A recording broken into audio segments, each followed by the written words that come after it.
for shitting sakes, click that like button, subscribe to the channel, and keep up to date on all our future content. This is Dan Cochran, hero of Haddonfield. Now get.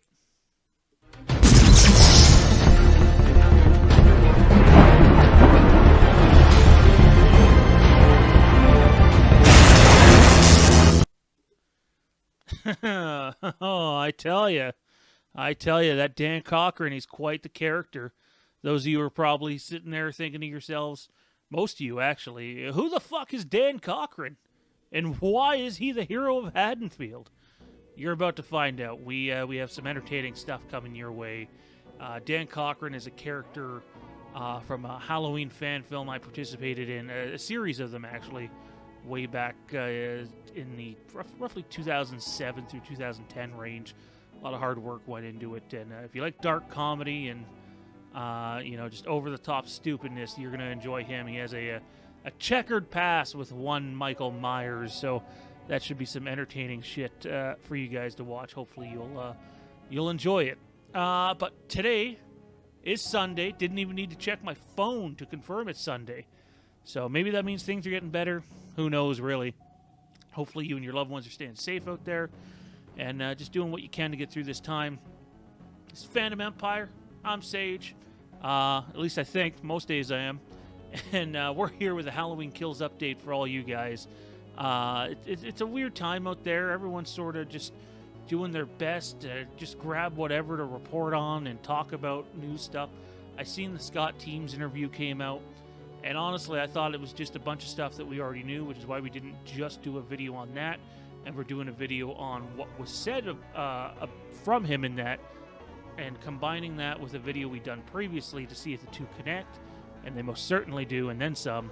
And then we received a little bit of a tidbit from a teaser rumor. We'll see if that comes true, but we're going to talk about that. Let's dive into the Scott Teams stuff first, guys. So Scott Teams, who was brought on to co-write this movie, first reported by Jeff Snyder of the Snyder Cut and Collider way back when. Around the same time, Snyder had the info about Paul Rudd possibly returning as Tommy Doyle. Obviously, that didn't turn out to be, but filming schedule conflicts nailed that one in the butt.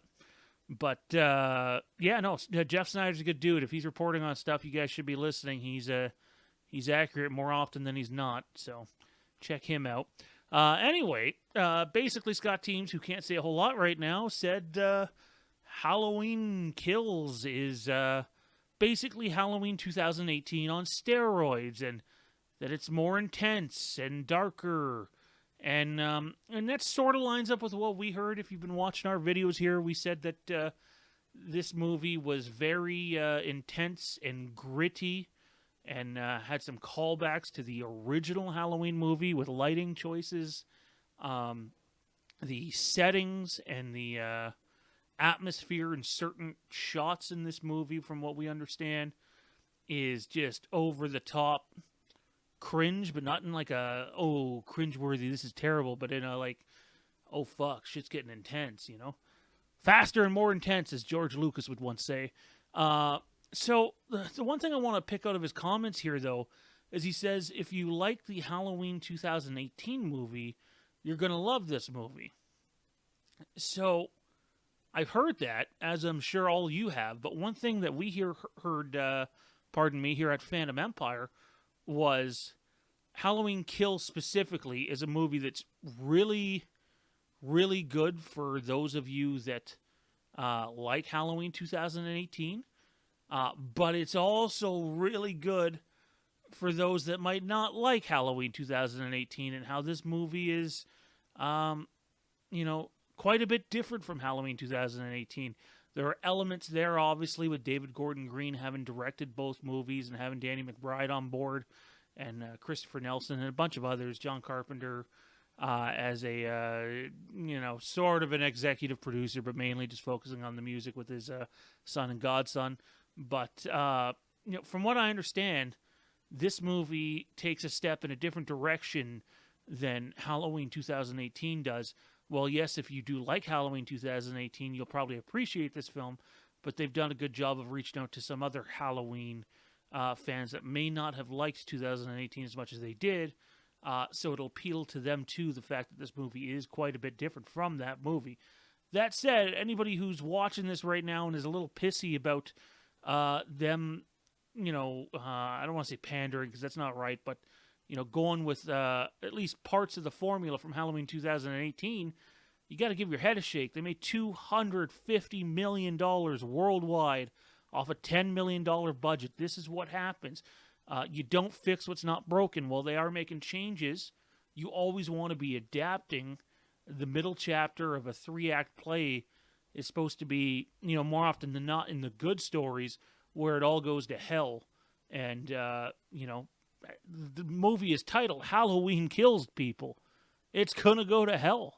If you're someone who wants to see the end of Michael, obviously isn't going to happen in Halloween Kills. It's 3 movies. But if you're someone that likes seeing Michael, kick some ass, then you're going to love this movie. We reported in a video probably a couple weeks now that Michael is pissed. That's right, not just the stalker in the shadows, the shape, the guy who always methodically, kills people when at his best. You're going to have some of that, but no, it almost feels like Michael, from what we understand, because I myself have not seen the movie, from what we understand, Michael has a chip on his shoulders is probably the best way to put it. The Shape's had enough of your bullshit, people, and now you're fucked, basically. And, that's what...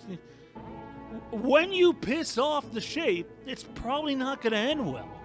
And so the people of Haddonfield are in over their heads in this movie, regardless of what little mean street posse they want to send after the Shape. Doesn't mean it's going to work out in their way or in their favor. Same thing, I guess. But no, so we put that with what we heard from this interview, and it didn't say much. It certainly highlighted a few things we had already covered here on the channel, and so that's always good to be, not boasting or anything, because we've been wrong. Look at the Jake Gyllenhaal bit, but it's always nice to at least know that the shit that I'm spewing out of my mouth, or if it's a Halloween talk episode with McMahon, or even one of our Fandom Empire live shows, that we're not just, grasping for straws and throwing something against the wall, hoping it sticks. No, it does sound like Michael's pissed in this movie. He's out for vengeance, and any man, woman, and or child better watch out. Don't get in this guy's way in this movie, because you're not going to last very long. That's for sure. The other thing I want to talk to you guys about in this video briefly here is we got a little bit of a tidbit that apparently there is 2 teasers being worked on right now. Now, we're not talking about the actual trailer. Obviously, the teaser comes first. But apparently they've worked on one. So let's backtrack here for a second. When the Halloween 2018 footage came out, whether it was the teaser trailer and or the trailer, people felt like it showed too much in those clips. And Blumhouse has a thing for doing that. Like Blumhouse or not, though, they know how to market a movie. That's for damn sure. That said, though, it sounds like they're working on 2 teasers. One shows a little bit more spoilery-like stuff, probably shows just a little bit too much. And the other one apparently keeps things, close to the vest. Are they going to release both? Who knows? Maybe they will. Maybe one's an international trailer. Wouldn't be the first time. A lot of people, which shocks me, don't know this. There were international trailers for Halloween 2018. I had a conversation with a guy the other day. Good dude, runs his own YouTube channel, and he had no idea international trailers existed for Halloween 2018. So maybe one of them is that, but I wouldn't be surprised if what they've done here is put together 2 pieces of marketing, and that they're only going to use one. And at the end of the day, if you really don't like spoilers, you might be best off not watching the trailers. But if you want to get hyped for a movie and have something positive in your life in the next few weeks, then you suck it up and you just withstand the fact Blumhouse likes to show a lot of their movie in a trailer. That's probably the trailer that's going to get shown, but maybe they'll go the alternative route. Who really knows? Anyways, ladies and gentlemen, don't forget to click that subscribe button. If you've watched the video for the 10 minutes we've been on so far, it's appreciated. We appreciate the support. We're getting lots of views. Let's click that like button. If you've listened this long and you like the video, click it. Hell, if you don't like the video, dislike the video. As long as you're being honest. Click that subscribe button. We're trying to push towards that 1,000 mark. Small little channel, but we're growing. There's a lot of people that are committed to following on our content, and we appreciate that. And we hope you and your loved ones stay safe out there. Dangerous time, but we can pull through this together by making the right decisions. And pissing off the shape people of Halloween Kills, not the right decision. Anyway, always remember the boogeyman is in fact coming.